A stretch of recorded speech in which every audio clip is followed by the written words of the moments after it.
Hi everyone! In Unit 1, we have learned bitstream copy makes a bit-for-bit copy of all sectors on a drive. Now let's explore one of the well-known forensic imaging tool called FTK Imager. FTK Imager is a free tool. In this unit's activity, I provide instructions for where to download software and then how to play with it. In this demo, we will use FTK Imager to bitstream copy a USB content. Now, if the USB is larger, then certainly it takes longer to image, and I am only use USB with 1 gig content. Also, please be aware, FTK Imager does not guarantee data is not written to the drive during imaging. So, a write blocker should be used in a real case.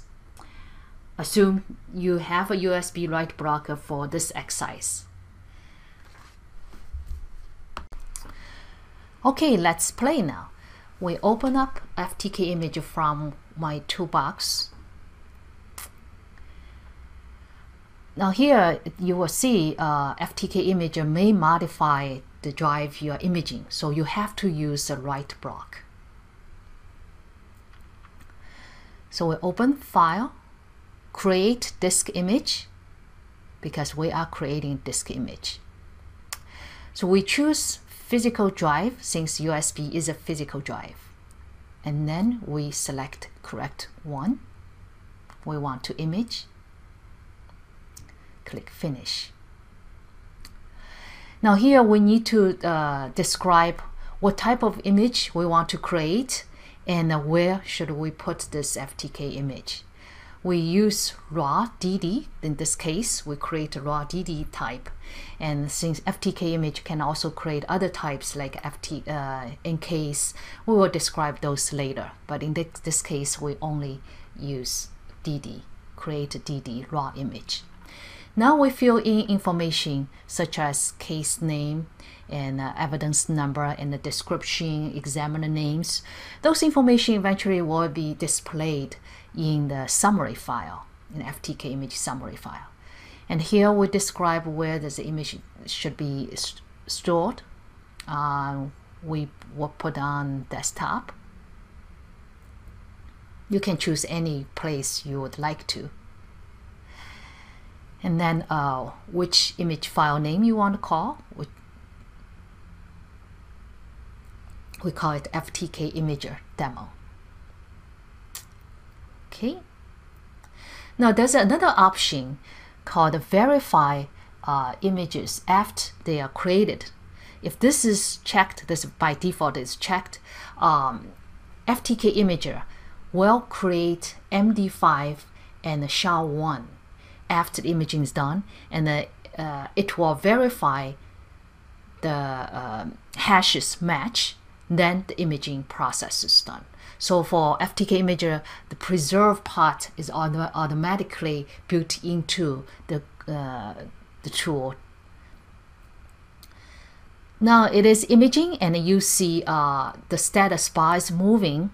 That's great to tell you how far it have gone. I'm using a 1 gig USB drive, so it should be very quick to finish.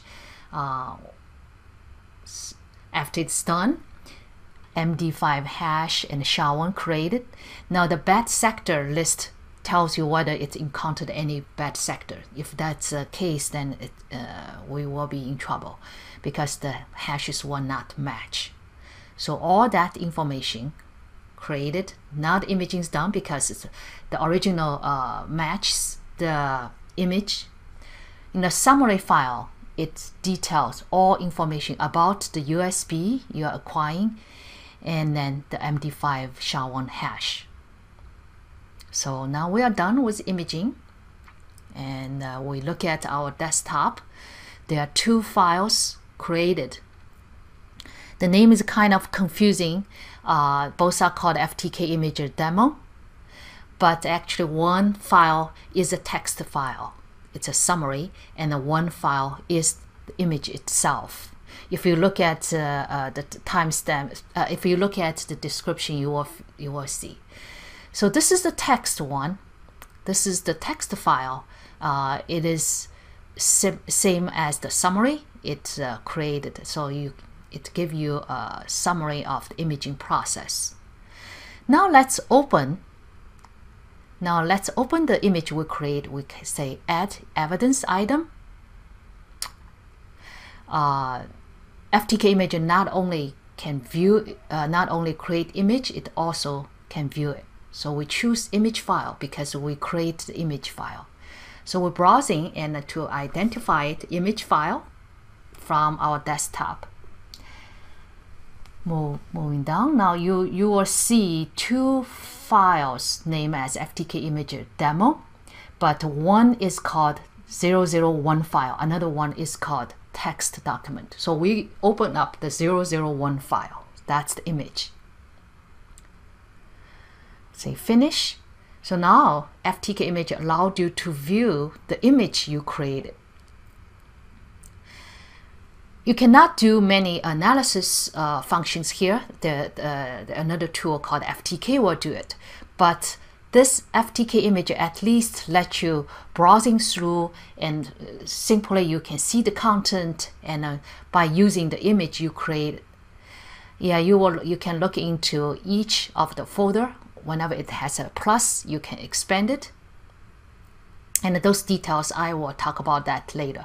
And the one with red X mark on, that one is deleted file. So interestingly, now we use FTK create image and also view. There are other functions. For example, capture memory, that will dump memory out, dump the current memory out. And obtain protected files, that will dump out system files such as Windows registry files out. So you can see FTK imagery is quite useful and has many of functionalities. Hopefully you enjoy it.